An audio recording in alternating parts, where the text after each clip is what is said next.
Hey everyone, this is Founders 365 with me, Stephen Haggerty. Today I'm joined by Russell Nohelty. He is the founder of Wannabe Press and The Complete Creative. How are you doing today, Russell? Doing great. How are you? Very good, my friend. You're joining me all the way from across the pond, and I appreciate that. Very far across the pond because I'm in LA. So all the way properly across the pond. So Russell, let's jump straight into it.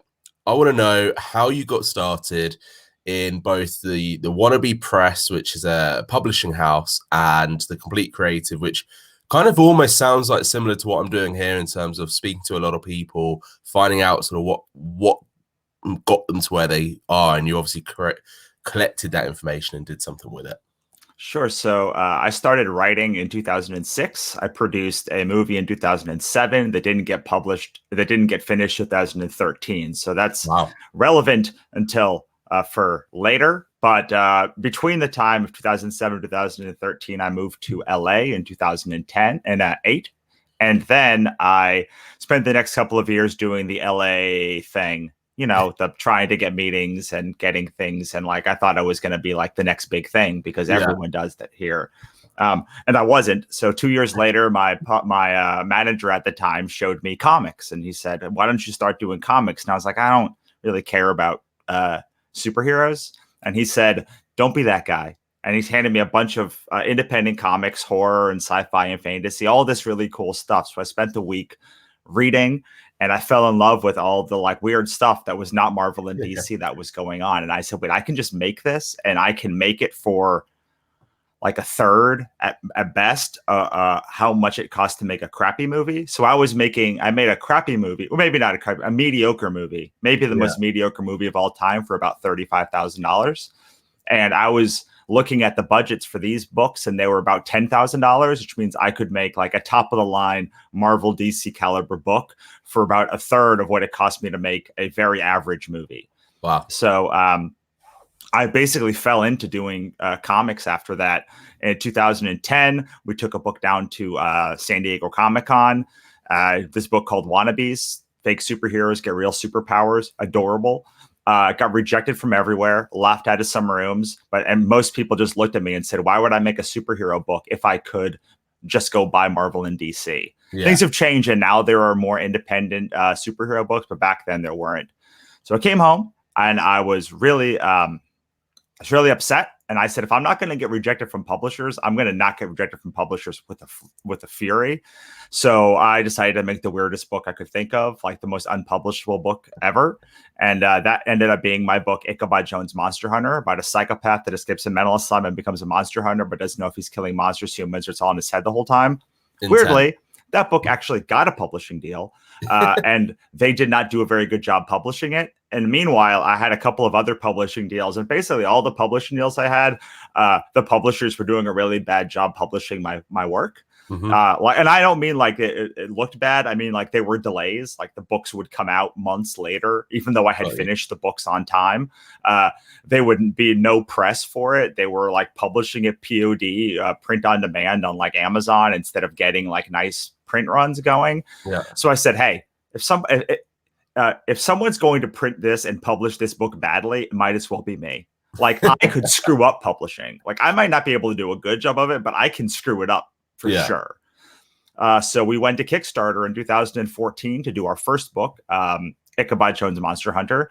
And that became that. And the two books I pulled out from my other publishers became our first slate of books in 2015.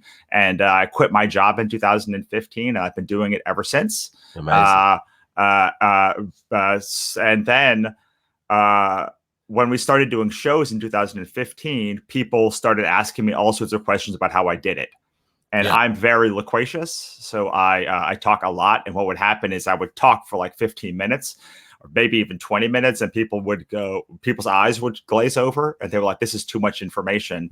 So I started first a podcast called The Business of Art, and then a book called How to Build Your Creative Career. And then I sort of rolled all of that and pulled all of my nonfiction into an educational site called The Complete Creative, which now houses our podcast, The Complete Creative, our blog, free courses, paid courses, all of the stuff that people have asked me over the years, everything I've learned, all the interviews I've done, pretty much anything that I've learned, mastered, I've made into some sort of course. Plus, I've got a bunch of epic blog posts. And then the podcast that we relaunched last November is my way to keep my finger on the pulse of what's happening. But it's very much from a creative person, by a creative person, based on questions and concerns that creative people have asked me over the past decade and a half. Super organic then, by the sounds of it. Yes, for sure. It was the company I never knew that I would build, but the one that people just, it started actually. The real reason it started was because people would leave me alone at shows. People would ask me all these questions, and I'd be like, all right, if you're going to take up half an hour of my time, I'm going to have to charge you. So here's a book of $20. And that sort of organically became built out to all of these courses and stuff, because the truth is that there's just not a lot of business related information for creatives. There's all sorts of process stuff. There's some mindset stuff. But when it comes to practically walking you through the path from as a creative human and not doing pain point selling, and doing emotional resonance selling, which is absolutely completely different thing. As a person who does both, the pain point selling that most businesses are built upon is, I don't want to say easy, but it's 100 times easier than building an audience base and having them buy something that they don't need. Yeah, of course. Let's talk about the Kickstarter campaigns, because very impressive that you've ran a couple of successful Kickstarters. And this isn't like small amount of money either. It's not like a couple of grand, 39,000, 25,000, 135,000. These are big numbers. What for you, one, why did you go down the Kickstarter route? And two, why were they successful? How did you make them successful?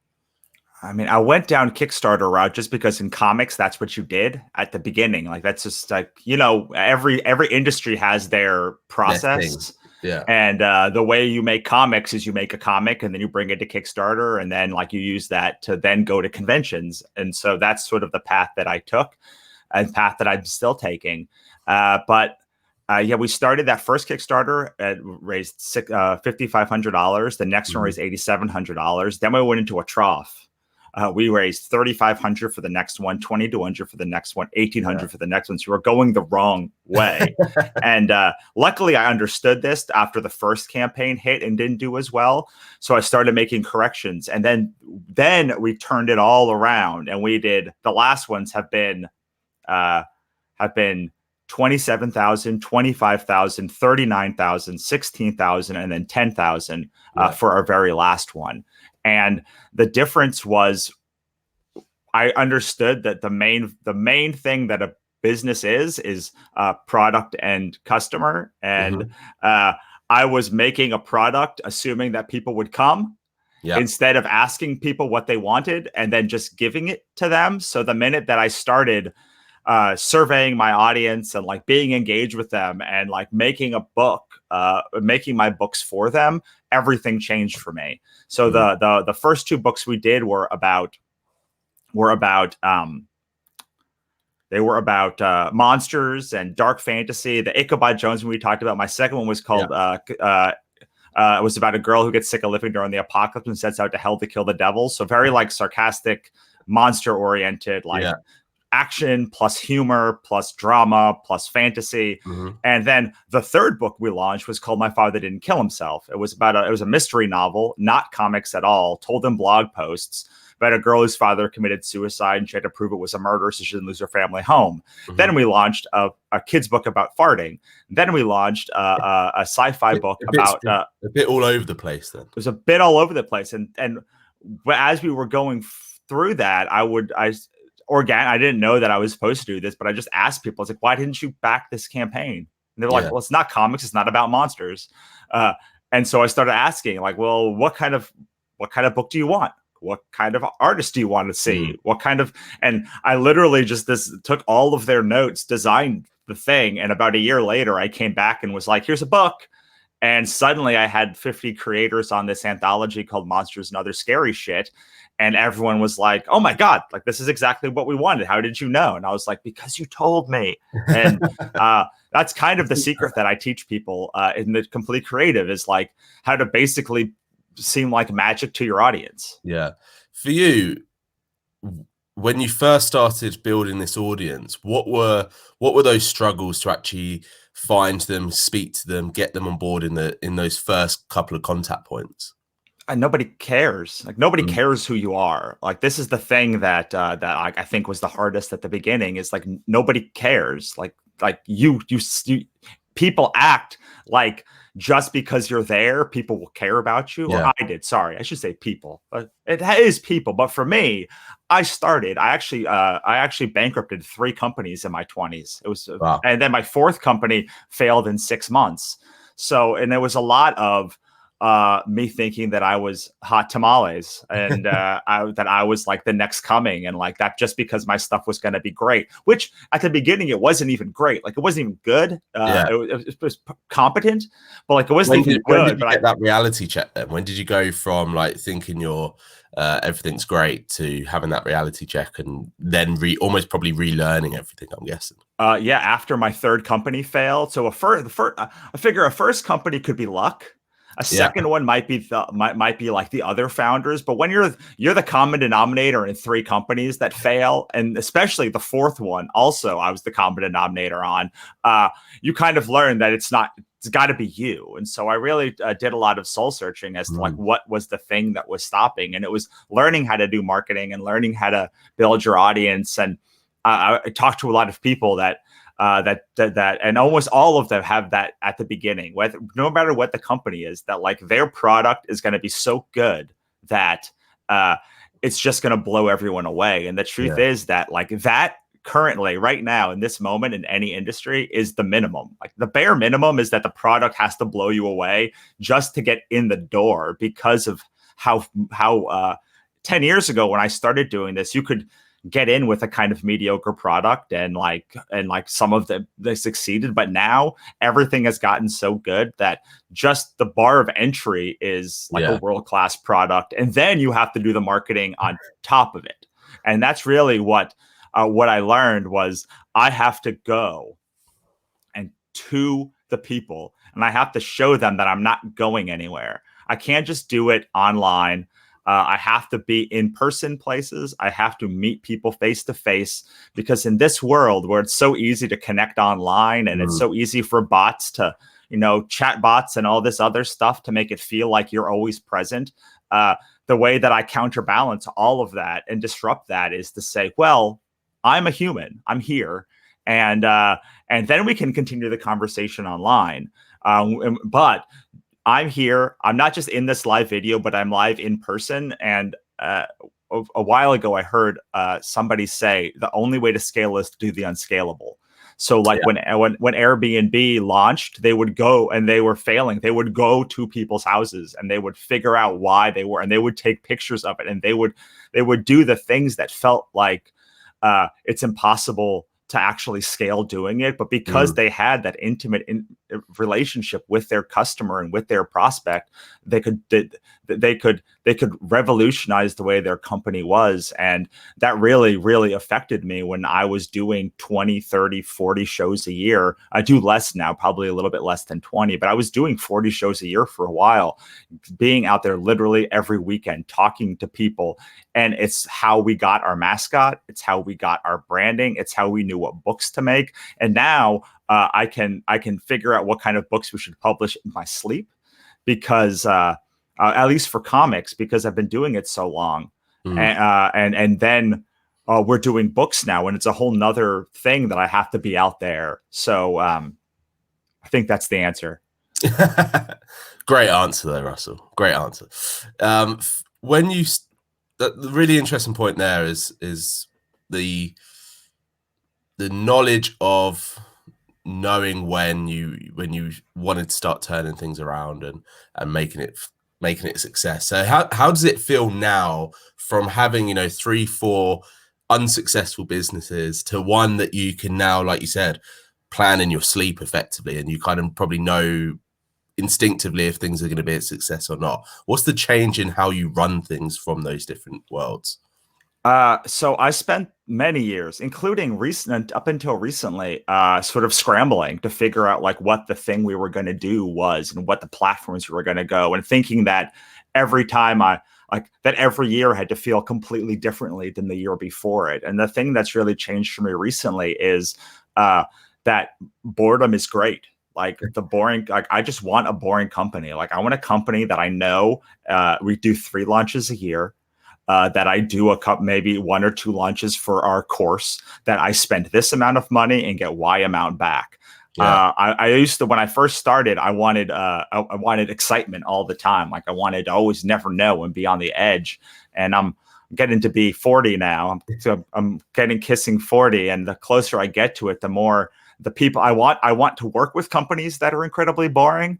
I want to own a companies that are incredibly boring, because in that boredom is and stability allows me to have a base of knowledge and like a base of money that I'm pretty confident we're going to make, and then I can take that and I can take risks in other places, but without at least some amount of stability. Last year we tried to, without having 3 launches that we're planning this year, we just started doing novels. No comics, just novels. Comics has been the base of our business for years, but I was like, we're moving away from comics. We're just doing novels and we're doing less shows. And what I found was the first 6 months were an absolute nightmare. And so I said, if I want to do something scary and risky like comics, or when we even doing these, we haven't done a big launch for our courses yet. And if we want to do those things, we have to have guaranteed revenue.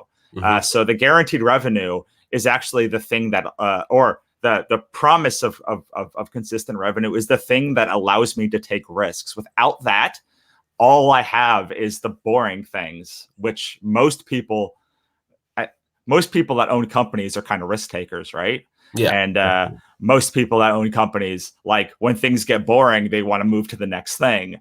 But it's actually in that sticking with those like boring things that allow you to be able to take the risks and still know that you're going to be able to pay your mortgage. And that's really been the big switch for me in the past couple of years. Yeah. It's the stability of the business, isn't it?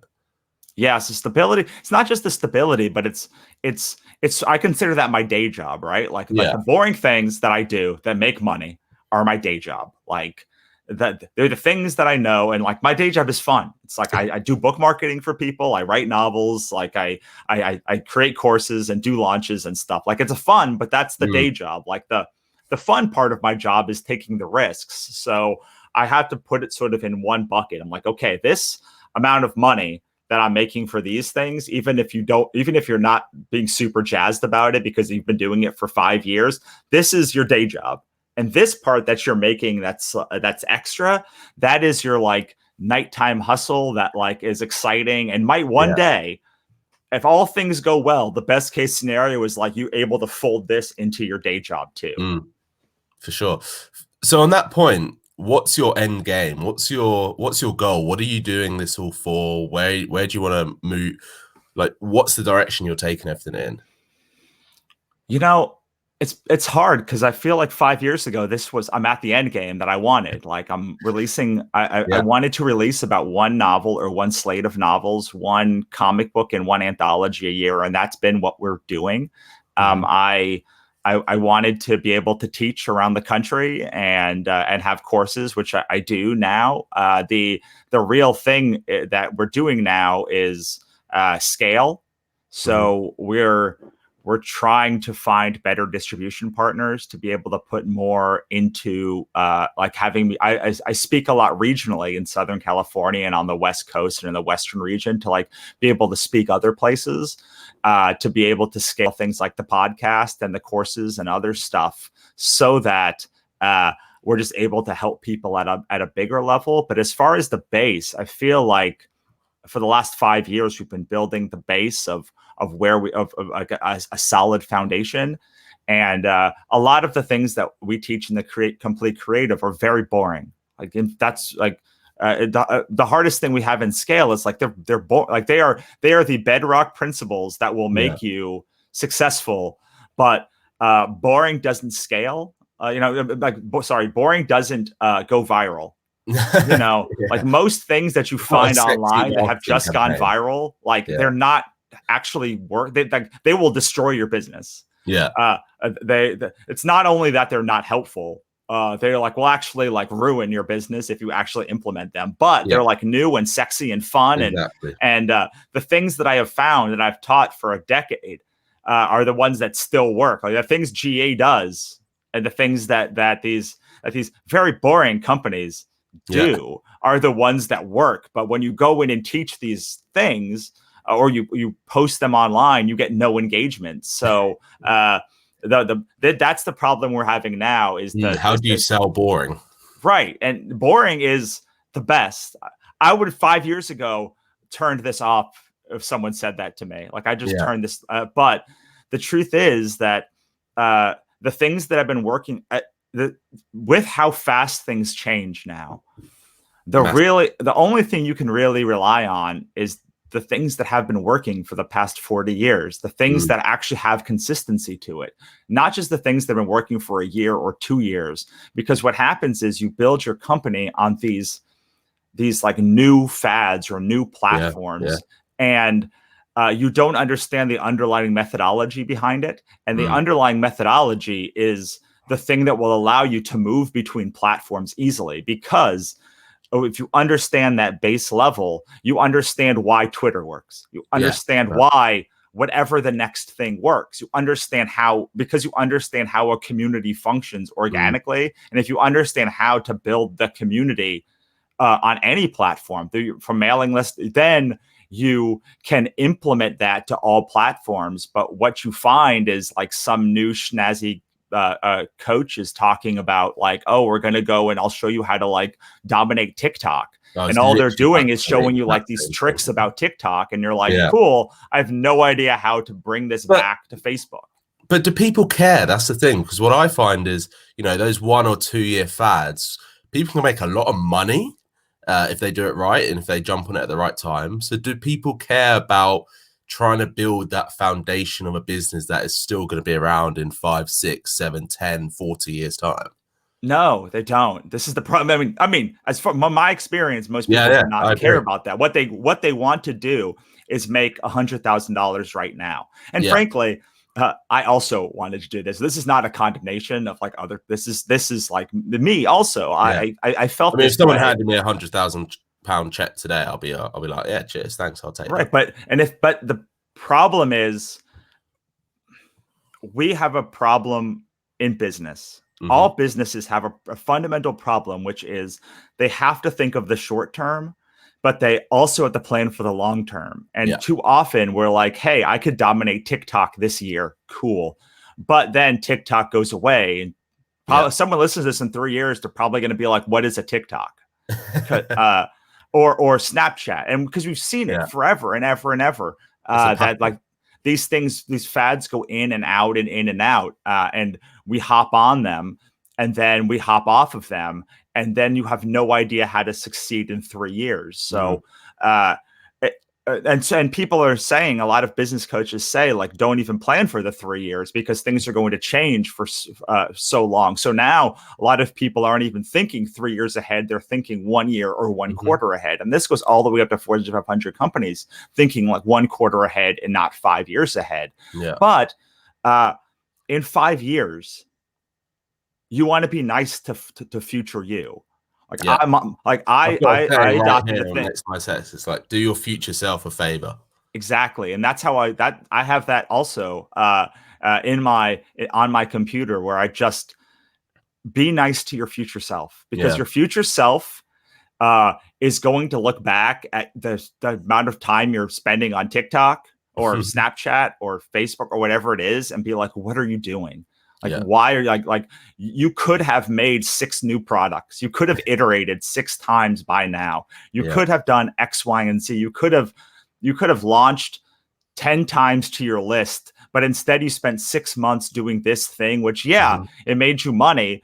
But like now But that's why people jump from one thing to another as well, right? Because they don't have those foundations. So when that tap starts to get turned off because the fad is changing, they just start going into panic mode and they go, oh, now I'm going to jump onto TikTok, or now I'm going to jump on the next thing because I've just seen a Facebook ad for it, or someone wrote a really great long copy post on a Facebook group I'm part of and it made complete sense. And now I'm going to go and do that. Right, exactly. And you're now spending so much of your time learning the new mechanics and learning the new mechanics that you're not actually launching the product that is going to make you money. And you either get lost in buying the next course and taking the next thing, which I sell courses, so I'm not 100% opposed to courses, obviously. Yeah. No, they work if you implement.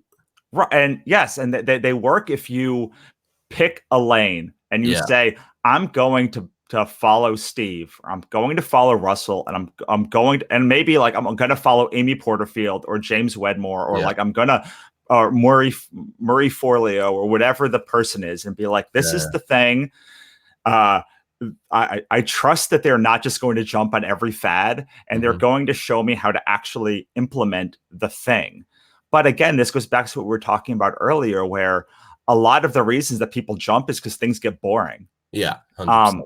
I mean, I'll talk about authorship, because in authorship we deal with it all the time, where like you write the first book and it's amazing, or you put the idea out there and you're like, I'm going to write this new book series about like dinosaurs and monkeys that fight each other, and they're like, oh, that's awesome, and like everyone's like, and then you're like, yeah, I'm really jazzed, and then the book, you have to write the book.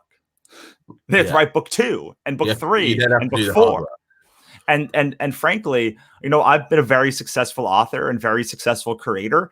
And I very rarely get feedback that like once I launch something, it's kind of terrifying. When I launch it, they buy it. But when it's building up, I get a lot less feedback than I do when I launch something new. Anytime I launch something new, there's a ton of like excitement. But when I launch this second book or third book or fourth book in a series, people aren't like, I can't believe it, like blowing their minds. They're like, cool, I'm gonna buy that immediately. And so suddenly we go, oh, well, maybe no one's excited about this thing. Maybe I shouldn't do a third one or a fourth one or a fifth one. And this is true with courses. It's true with, and everything. Because that excitement's not there with other people, you can't. Like, it's hard for us to keep that internal motivation. And so people love feedback. They love feedback, and they love new stuff. And it's a lot easier to do a new thing because, it's sexy. You're pulling in all the new stuff, iterating. And you're getting that exciting feedback. So that's making you feel excited. So you start chasing that feeling of the creation phase.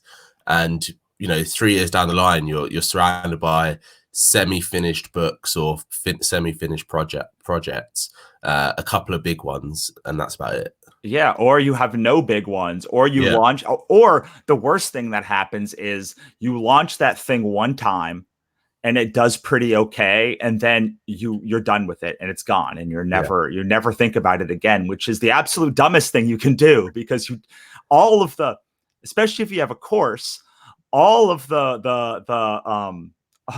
the time suck is in the creation of the course. And so if you spent 100 hours in the creation of that course, and you sold 50 copies of it you made, let's say, $20,000 of it off it, you've spent, I don't know, let's call it $100 an hour you've made $100 an hour. But if you are iterating on that course, it might take you 5 hours to redo that course, and you could launch it the next time, and maybe you'll make 30,000 or 50,000. Most of the people, like, you look at, to go back to like James Wedmore or Marie Forleo or Amy Porterfield, which is who we were talking about here, or Mark Dawson, like, they've been selling the same stupid course for 5-10 years. All they're doing is iterating on it and making it better and better and better and better and better. When you're making a series, and you're making a 10-book series, making it better and better and better and better and better all the time, you are able to continue to cut through the noise. And the more time goes on, the more noise clutters everything, and the more you have to push one thing to get through. Yeah. Right. And now that's not saying you should push a crappy thing. Like No. you know, when you first start something, it doesn't work. Like it doesn't like it's not going to be great the first time. When it's crap, basically. Right. Yeah. You're going to suck the first time and maybe the first 10 times. And that's okay. And I do think that is where the rapid prototyping and rapid iteration is helpful, because you are like, oh, I sucked. That's cool. When I started doing scripts, people said the first 10 scripts you write are going to be shitty. And so then I spent the 6 months writing 10 scripts just so I could get it out of my system. Same thing with like a lot of the stuff that I just getting that iteration out there and then just being able to put it away. The first time, 10 times you coach somebody, do it for free or whatever the things are until you're good. But at some point, your skill level and your taste level are going to be as close as they possibly can. And you're going to know how to make good stuff. And then it's about iterating. It's about doing the podcast for 100 episodes and then making the course based on the principles that you made on the podcast that kept coming back again and again and again and again and again, and asking the people who did that like listen to the podcast and read the book and all of that stuff, how to make it better and iterating so it is better, but making sure that when you get that hit, you're doubling and tripling and quadrupling down on it. Because I have that book, Ichabod Jones Monster Hunter, that we talked about before. 5 years ago, I launched it and I let it go for 5 years. I didn't do any new books. I brought it to shows, but I didn't do book 2 or book 3 or book 4 or book 5. It just sat there. And when I brought it back this year, I had to basically start from scratch. Yeah, of course. I had to start from scratch to like build up the hype. I had an email list now of people who liked Ichabod, but I had to start from scratch, and it took me months to build that up. But when I did, we raised $16,000 for basically reprinting that first volume and doing a 5th issue, which means all of that time that I spent making that book, I didn't have to make it again. I didn't make it again. I just had to, and that book to this day has made over, I think I calculated it made me over $100,000. That one book over the last 5 years, because I didn't go away from it, but I only paid for production of it one time. That's it. And it's that, I think it's that sign of allowing yourself to go back to things as well, because you could have just gone, hey, I wrote that book. Great. I'm done with that. Move on, like you said before. But you've chosen to allow that to come with you and make it better, and know that it can get better and there can be other avenues to it, which I think a lot of people maybe fear, or maybe fear is not the right word, but they don't want to be seen to be doing the same thing for so long, right? They want to be seen to be exciting, like we were saying, and all these other aspects, which is a really interesting point. I really love the fact that you've brought up the boring stuff in this podcast, because it's important. It has to be done, and you have to be consistent. Yeah, and you can iterate on it. Like, for instance, with Ichabod Jones Monster Hunter had 7 issues, had 7 different covers in that 5 years, until we found one that worked. And we kept bringing it places and iterating on it. But the main core of the book was the same. My book, Build a Rabid Fan Base, used to be called Sell More Cool Things. It used to be branded a whole lot differently. And I have a book called How to Build Your Creative Career, which used to be called Sell Your Soul, How to Build Your Creative Career. And we moved it. We moved all of these things around. And so we did rebrand it, and we did add some things to it. But the 95% core of the book was done, which freed us up. It freed up so much space to take on another product. Everything, energy, everything. It's that's super impressive. Russell, listen, one of my final questions to you is, if you could give 3 tips to help people do the boring stuff, what would it be? The only way to scale is to do the unscalable. So talk to individual people in your community. Go out and find out what they want. Find out what you're doing, what you can do to give it to them, and do it one person at a time. Because when you're looking at someone face to face, not like even this, but I mean like face to face. Those little mannerisms of like when their eyes open and when you pitch something and you go, oh my God, like that's that's the gold. When we're doing book launches or whenever we're doing launches, we're trying to get people to go to like their eyes to dilate on their own. And when we get that, we know we have something. And then we know when we see it again, and when they hold their breath during the pitch, we know we have like the pitch down. Nice. But that's only something that you get from actually conversing with somebody. Yeah. And it's also fun to like sit there and actually talk to one person and it's a great way to keep the energy up and keep you excited, because if you're talking to, it's very easy to find one person who's excited in your audience for the next thing, for the next iteration. And people love that. The second, to do the boring thing, is to develop the community early. Even if it's 5 people, just develop the group of people who you're going to be serving. Yeah. And also build a group of creators who you're going to go through this together with. There's that are in your cohort, because that is I live in LA, so pretty well known that like many people creative people in LA. Many creative people, but also it's pretty well known that like LA entertainment's very nepotistic, right? Yeah. And it's for a good reason. It's because you come in, and the scary thing is there's millions of people who come to LA wanting to like do the thing, right? And like you're just I was one of 14 million back then. You're in a big bubble, right? But and it stops a lot of people from starting. But what I've found is that big bubble narrows and narrows and narrows and narrows and narrows and narrows over time. And certain like many people leave LA and go home, and many people get jobs, get different jobs. And by the time you're doing it for 5 years, there's very few people, especially ones who are still like, there are a lot of people who say they're going to still do it, but a lot of those people from the beginning, like, I'm gonna get this project done, I'm gonna get this thing done, I'm gonna get this thing done, and they never do. Yeah. So it ends up being there are very few people who get projects done consistently, are enjoyable to hang out with, make really good stuff, and you end up respecting them even if you don't like their work, because they've been able to somehow figure it out in a world where like starting a business and like making it successful is like should be impossible. Like it feels like impossible. But so when you find the other people who've stuck with it and joined and like been like resonated on the same frequency of weird that they've been able to get there, you end up becoming this like really powerful cohort, because some people in LA will have become writers or comic book creators or run publishing companies or become movie directors or be heads of studios or whatever that thing is. So like you're not necessarily doing the exact same thing, but you're still in the field. And suddenly, instead of being like, how do I get a movie pitched? Instead, you like just call your friend Bob, who like runs the studio, because you've known him for a decade.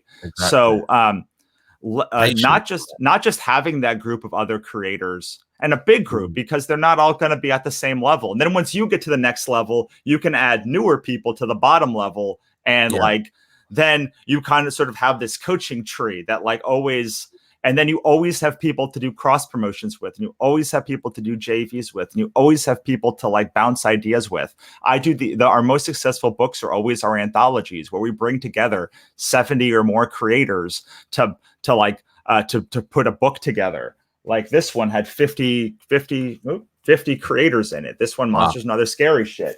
And that was all just from people who were in our community, who I invited in and who joined me on this like journey for this crazy book. And that book raised $27,000. And so it's about the community of people that are going to buy from you. But it's also about the group of creators, because they're the ones that are going to sustain you when nobody else understands the thing you're going to be. So while you're doing the boring work, having the creators to fall back on, having the fans to think about. I mean, I'm talking about individual fans. Like when I'm writing, I'm thinking of individual people who I'm making something for. Exactly. And then build the community in both the fans and the peer-to-peer.